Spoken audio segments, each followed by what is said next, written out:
Assalamualaikum warahmatullahi wabarakatuh. Bertemu lagi dengan saya di channel Untuk TV Studio Tutorial.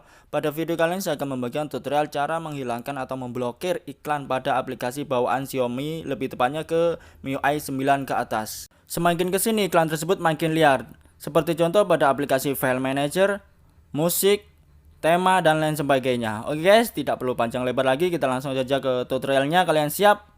Let's go!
Run free and dive into the sky.